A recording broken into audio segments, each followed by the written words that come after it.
right, we're back with Jeff Zwart, fresh off the mountain and back in California in Costa Mesa. Is that correct? It looks like you're in your work office. Yep, I'm in my office just for a few short days here. Been actually all over the place with Pikes Peak, so it's good to be back here for sure.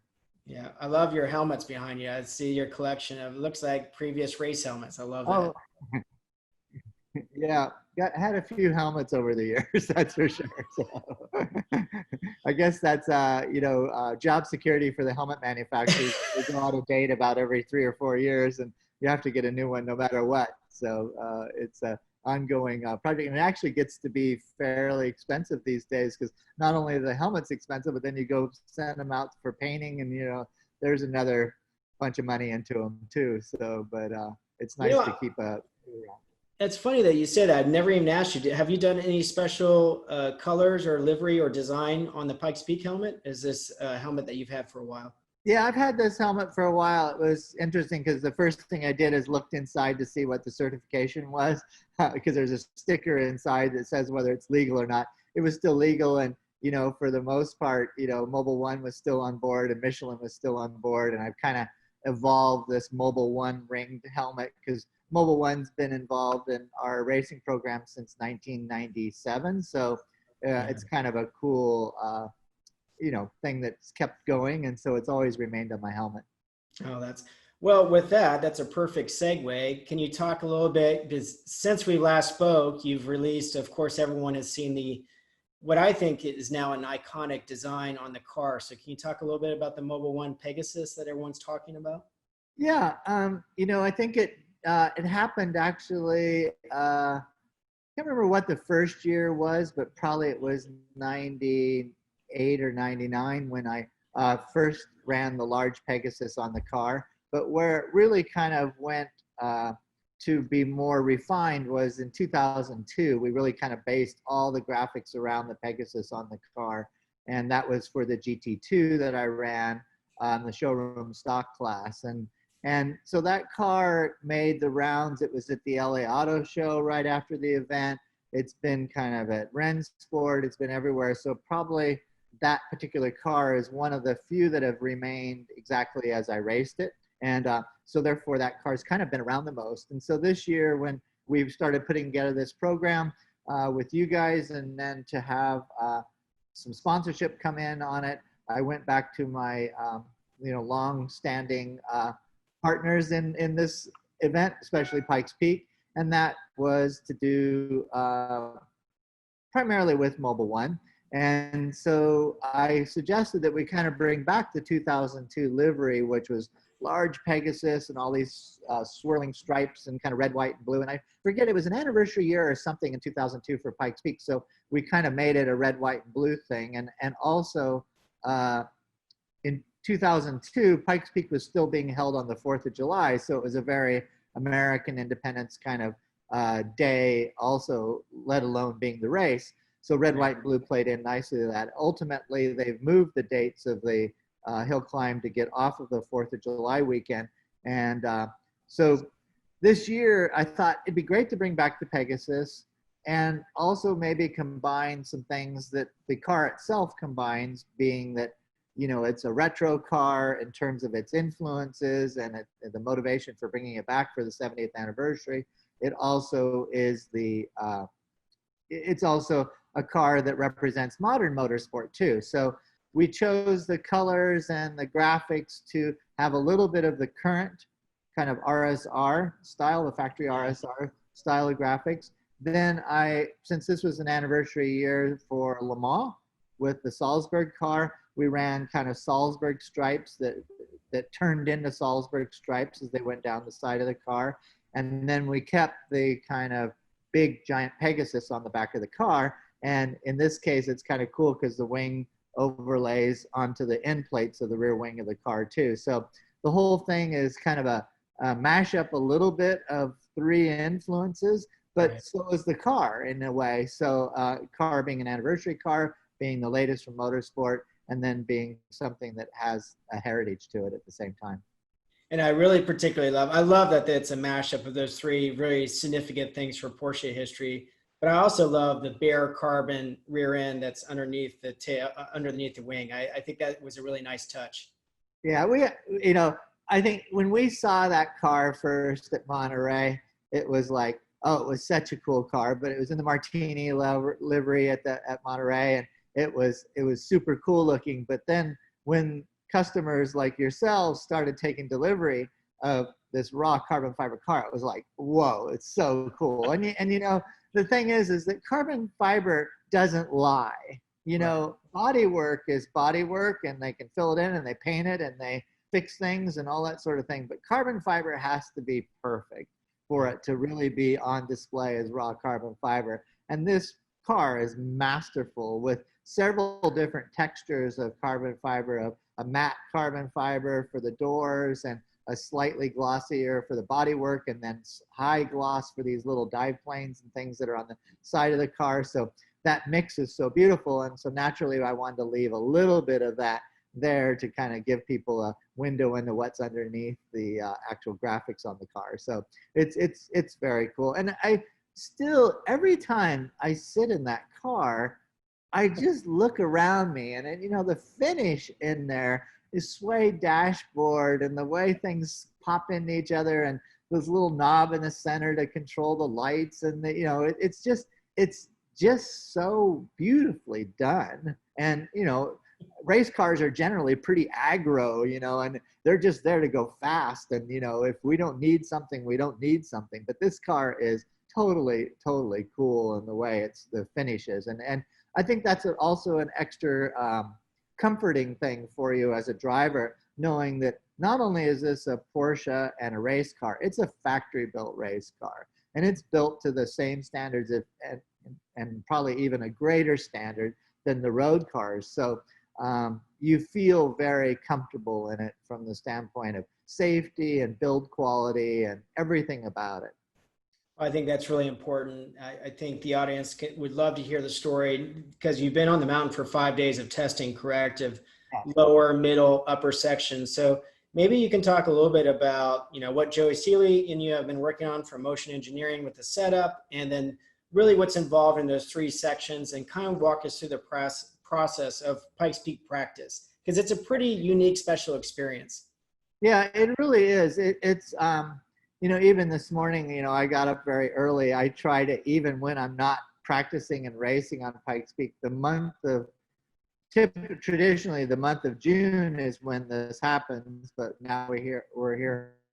Even in the off times, I try to stay on somewhat of an early morning schedule, just so race week you can kind of into, because realistically, it's kind of Groundhog Day every day. You get up at 2:30 in the morning. You basically travel to the, you know, you travel to where the car is stored, and where, you know, I guess, you know, you basically get up early in the morning and you still have tasks to do before you're even on the mountain. You know, somebody stops by the store, picks up coffees and drinks and stuff for the day. Another part of the group, Tom Ridings, he goes over and picks up the truck with the car in it. I buzz up the mountain a little earlier. I try to get near the front of the line that's waiting. The gates open at 4 a.m. at the mountain. So you go through the gate at 4 a.m. and then you basically have to go to your section for that day. And as you said, the mountain's divided in 3 sections, so the bottom, the middle, and the top. And depending on how far up the mountain, if you're at the top, you still got maybe another 30-minute drive just to get up to the pit area. And I try to get there early. So my guys are behind me just slightly because of the tasks they've had to do before they went through the gate. And then I find a good place for us to pit, because, you know, keep in mind, this is a mountain. It's like finding the perfect place to go camping. That's right. What I'm looking for to set up our truck. And, you know, you need space for the truck. You need to be flat surface so that it jacks up easily. This car is extremely low, so I gotta, you know, make sure that it's an area that I can get out of without dragging the front end of the car anywhere, because I'm trying to take good care of this car for you. So, you know, all these aspects are like taken in the pitch dark. You know, you're driving out still hours before dawn, and then you get in there and get set up, and Joey rolls in, and Tom rolls in, and you know, we start unloading the car, and then there's a driver's meeting generally at 5 o'clock, and then boom, you know, 5:50 a.m. first car out, boom, we're flat out going up the mountain. So that's our morning. And then you get done with that, you're packing it up because we are done at 8:30 in the morning. We Right. pack everything back up. We drive back down the mountain. You have breakfast, you know, at around 10:30 or 11 that morning, and you've kind of worked a full day already. Yeah. Yeah. And breakfast is the end of it. And then it kind of starts all over again. And as hard as you try to say, oh, well, I'm just going to move my days forward, I'm going to go to bed at 6 o'clock or 7 o'clock so I get a good night's sleep. No, you're still up till 9 o'clock and you're still doing things. And it just is, it's just funny. But the good part about Pikes Peak, there's a certain level of adrenaline, Yeah. and that level of adrenaline keeps you awake. So it works out really, really well. Well, you know, anyone who's been or not been, it's hard to imagine just how special it is because it is a very surreal. I've been to back in 2015 when we came back to your practice days, and to go along that, to get up at 2:30 in the morning, to get up to the gate, you know, to gain access. It's a very surreal experience, and to be in the pits, and like you said, there's no room whatsoever. It's a special thing, and to walk around and see all these teams prepping their cars, and it's almost a very organic Woodstock feel to it, but high level of motorsports at the same time. So there's nothing like it that I've been to in the world, and it's a very special thing. No, it's really true. And then, you know, when we get back, then Joey's day kind of starts in the shop again. And we're fortunate to get to use Fred Veach's shop, who's a big friend of yours and has been a wonderful person for the mountain. He's on the board of directors at Pikes Peak. You know, he's really he really embodies the spirit of Pikes Peak because he keeps coming back and racing there. He loves the place. He does so much for the mountain, and we're actually fortunate to get to use his shop in town. And so, you know, Joey Seeley at Emotion Engineering, we've worked together for 3 years straight on our last Pikes Peak effort, and he really knows how I like a car to feel. Yeah. And he really is super smart about translating what I want into making a car work. And so that's primarily setup. And for the car we're in, which we really can't touch any of the engine management, we can't touch anything that's kind of the electronic side or the motor side or anything on that. We're not touching any of that part of it. So it all comes down to setup. So Joey was able to apply everything that we had learned in those 3 years to this car. We tested it at Willow Springs, which is out here in California, which is an entirely different environment than Pikes Peak. But we found that the car felt really good to me. So then all of a sudden we do this whole morning routine. We arrive, the sun comes up, and I leave the line and I drive into this mountain, and it worked, and it really did feel good. But also, you know, this car has significant differences from the last car that we used. And so those differences are, first of all, it's a 2-pedal car. So it's a car that I haven't really experienced in terms of, you know, being a PDK transmission. And second, it has kind of all the nannies in it, which are very high level, sophisticated nannies, far beyond what we would have in a road car. But ABS, traction control, stability management, all these kind of things are built into it.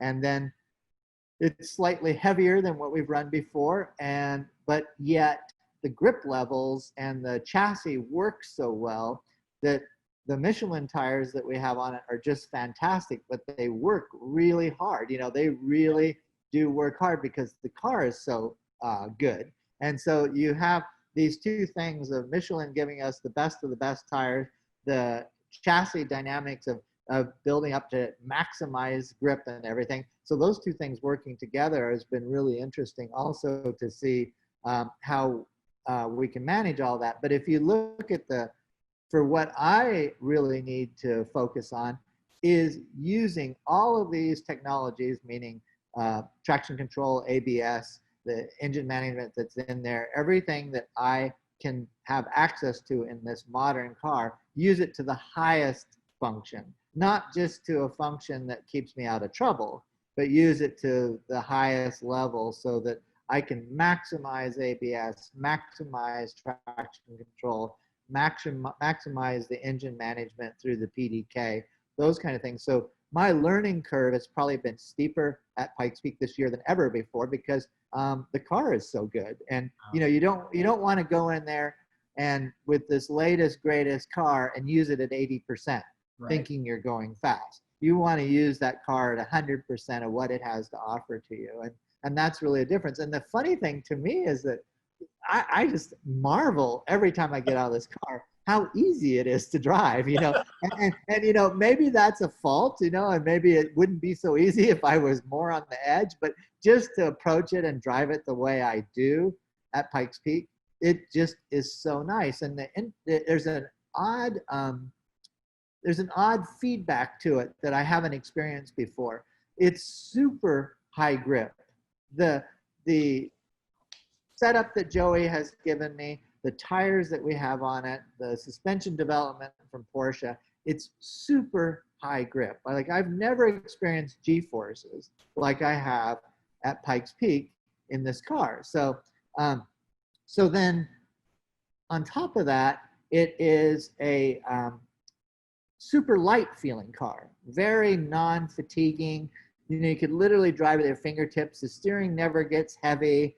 It just is really, really nice. It's paddle shifting, so you're literally reaching out with two fingers to shift it and everything, and it feels super light. So that combination of high grip, high G-force, and such a light feeling car is kind of a funny combination because generally, you get a lot of grip, a lot of G-force, the steering's getting heavier, everything else, but it still feels really light and nimble. And the cool thing about it, especially for Pikes Peak, it feels like it can change directions so well. It's like there's so many sweeping back and forth things off camber, putting wheels over the white line, hitting little bumps, surface changes of dirt on the road and things like that. And this car just changes direction so well. It's just really fun. And the funny thing is that I got out of it the other day and I thought, if this is what a modern driver is walking into to drive as a race car, I'm going, they missed a whole lot of steps I went through in my own racing. So it's just funny because there's nothing wrong with it, and believe me, I respect the modern drivers and everybody, and they're getting the most out of it. I'm sure 90% of them will get more out of this car than I perhaps can because this is the world they live in. But when I come back from what I started with at the dirt days of Pikes Peak, and then the half dirt, half pavement, and all the different chassis and cars I've driven there, and also outside of doing other road racing along the way, there's just so much that you don't have to deal with in this new car. Right. And there's obviously new things to deal with, but they did skip a lot of those initial steps I went through early in my racing. And I seriously just marvel at how good the car is every time I get out of it. Wow. You're really talking up the 935. It sounds like an iconic car already. So pretty amazing. That video you posted on your Instagram account of the wing of basically the last section testing, that was harrowing stuff. It really articulates your adrenaline because I think all of us in the world just got to see just how adrenaline rush that must be. An incredible, incredible video. Yeah, it's a funny place because Pikes Peak is really home for me, and it's probably one of the least intimidating places that I can drive right now, and you don't really think about what's over the edge, and it's even road racing. You want to stay on the pavement. There just happens to be nothing outside of the pavement here. But it is funny, and there's parts on that section of the W's of going up through the switchbacks, which is the biggest elevation change, that you run right out to the white line, and there happens to be an edge there and things like that. But it's funny because as you turn, you come out of one of the hairpins and there's a sweeping right, and you are just kind of hanging on, and the car's on boost, and it's maximizing its power up there.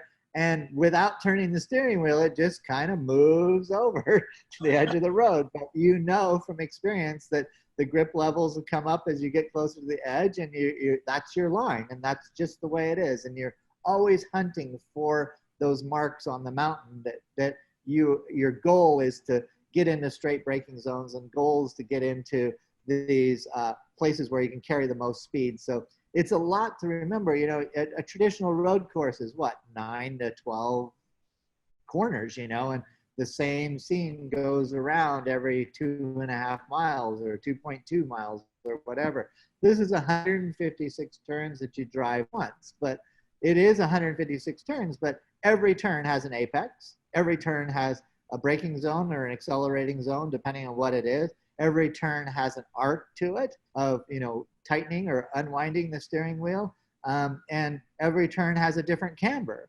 And the camber both plays left and right of falling off or giving you more traction and grip and compression. Or there's this other factor. There's a lot of turns that are more uphill than others. Obviously, virtually the entire run is uphill. There's turns that are seriously uphill. And you don't even realize it when you're driving it because you're just concentrating on everything else. But you can actually use that to your advantage because the grip levels are better when you're going up steeper parts, and the compression is better in the corners when you're going up steeper parts, things like that. So, you know, applying all that knowledge and doing it in a way that, you know, I kind of can harken back to my first year in 1994 of running at Pikes Peak. You know, it's a lot of experience to pull out in each run that I make. Well, that description you just gave of the challenges of Pikes Peak really makes it it really articulates what's so special about it, because it harkens back to like a Targa de Florio or, you know, marathon to route with 150 plus turns. And I mean, that description really summarizes why it's such a special race in the world. It's like an old school race. It's really something unique that doesn't exist anymore, in my opinion. Yeah, no, that's really true. And I may have brought this up before, but, you know, I think certainly with road racers and people that are around road racing, the most famous circuit is Nürburgring. And if you go to the old circuit of Nordschleife, you know, it's approximately the same length. Pikes Peak is 12.5 miles. Yep. And so Nordschleife is about the same length. And, you know, nobody ever really says exactly how many corners are at Nürburgring, but, you know, I've heard 135, 138, something like that. And so the similarities are a lot alike in that, and you kind of put it in perspective because, you know, the funny thing is we get so little time to practice at Pikes Peak, and we only practice it in thirds. And so the only day that you actually run the entire mountain from the bottom to the top flat out is race day. So it's a bit like going to Nürburgring and doing 3 laps and then starting your race. So it's it's quite daunting, but this is where I think that, you know, there's so many drivers that have a lot of experience at Pikes Peak, and this is a place that really helps that. So it's good. Can you talk a little bit about the psychology of just that, of testing? You know, you only get 3 opportunity, you know, these short opportunities to do each section. And then I know that you've expressed with me that the Frosties are particularly pretty bad at the top of the hill. So why don't you give us an update on those? Yeah, it's interesting because we do have such little time to actually practice on the mountain, but at the same time, it's very, what would you say? It's very changing.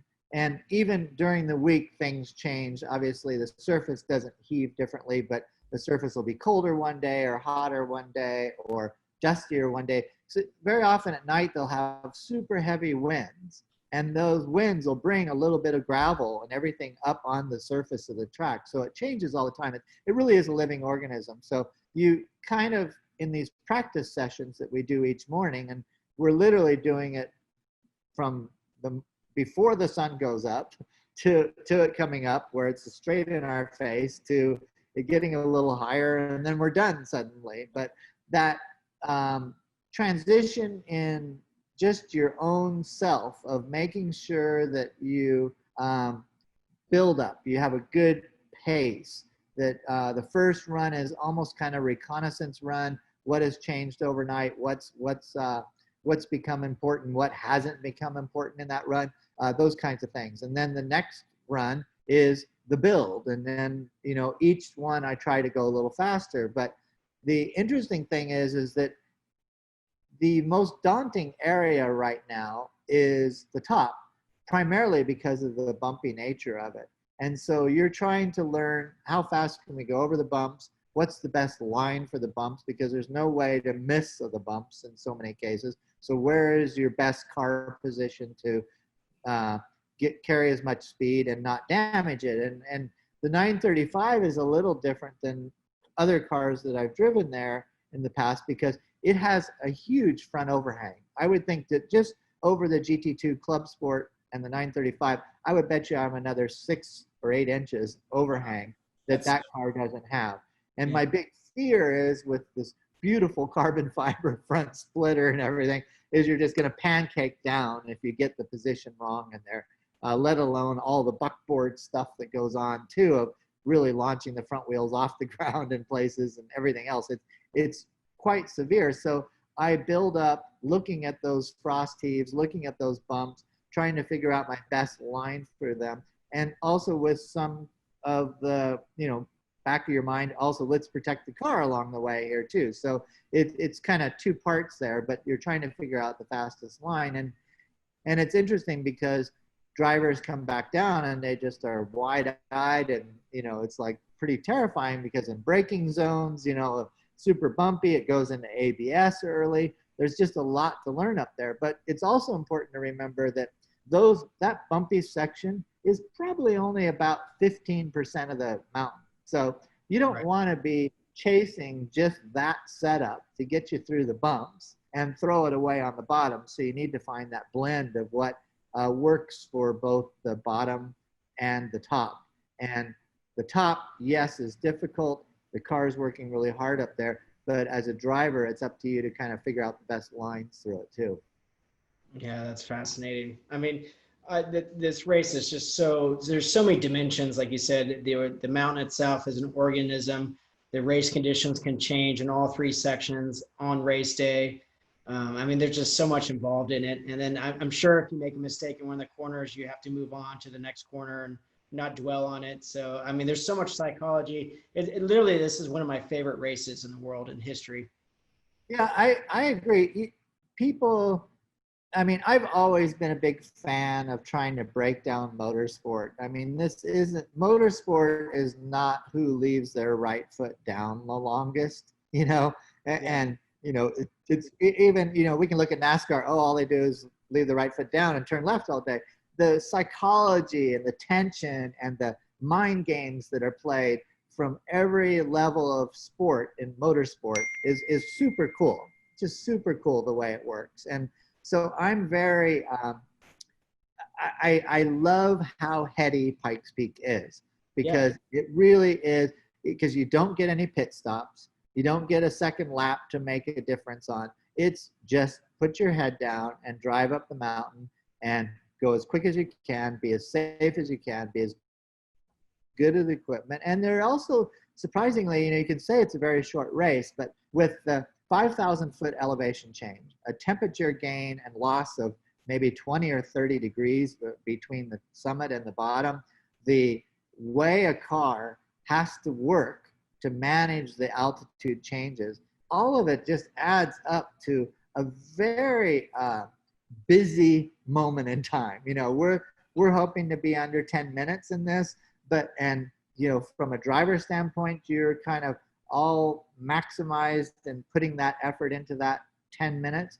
But the car itself, the dynamic of what's going on in there in those 10 minutes of running 12 and a half miles is pretty amazing because it is compensating, it's thinking, it's being fooled along the way. The electronics are being fooled along the way because it's super bumpy, or there's temperature changes that are going on in there. We run distilled water to spray the intercoolers, and those intercoolers are being sprayed on boost. And, you just look at those sprayers are going off all the time. If you could see my dashboard, which I'm sure you will with some in-car stuff, it's like a Christmas tree in there. There's yellow lights for ABS. There's blue lights for traction control. There's, green to red lights in terms of the rev counter, all this stuff going on in there. And literally that car is dancing all the way up. And those intrusions that the car is thinking about of ABS and traction control are going off all the time in there too. And, you just can't imagine all the things that are happening compared to something like a traditional road race. And believe me, I have all the respect for traditional road racing, but there's, I would think, few places where so much is packed into 12.5 miles. I mean, that just makes my hair stand up when you're talking about it. And you know, you're so humble. You're not even mentioning that your coaching responsibilities with Porsche Motorsports with the GT4 program. Has that been a good experience this year? Yeah, it's been good already. You know, I am working with new competitors I haven't worked with, and so it's fun to see. It's really fun for me because I'm bringing them into a place that, like I said, I'm so comfortable at. But I pull back the curtain in my coaching to say, I'm here for my 18th year. You know, I'm still doing the same process I'm showing you. If I wasn't up this afternoon with you showing you the mountain, I would be up showing myself the mountain. You know, Right. the process is exactly the same. And then to look at how our competitors use that information. And it's really interesting because I teach them the same build up and everything. And I while I'm running there and looking at my times, I'm looking at their times. I'm liking to see it each time coming down. And, you know, something that I always profess is if you can't bring your time down each time, you're going too fast to learn things the time before, you know. So Right. it's very important to have this progression. And it's just fun because, you know, as much as I have my favorite parts of the mountain and my least favorite parts of the mountain, it's fun to kind of see, well, this is the part clearly they're intimidated by, and this is the part that they're not intimidated by. And that's always a moving target. You know, it moves for people. Like suddenly they get it and they go, wow, I'm really quick there. So it'll be fun this year because we've got a mix of competitors and I guess that it's kind of like validation for me that I really do try to present it in the same way I approach it. And then when I see them be successful in this extremely difficult environment to race in, it Right. feels like, oh yeah, you know, that process works. And you know, the cool thing too is the GT4 Club Sport is an entry-level race car from Porsche's standpoint. And it's so good. Again, it's a factory-built car. You know, you look inside, it's beautiful. It's full race. You know, it's got paddles, it's got everything, and it's got all the safety equipment. And it's just a mid-engine, wonderfully balanced package. And they, you know, the partners in it, with the Yokohama and everybody else, they've developed a tire that's fantastic for the car.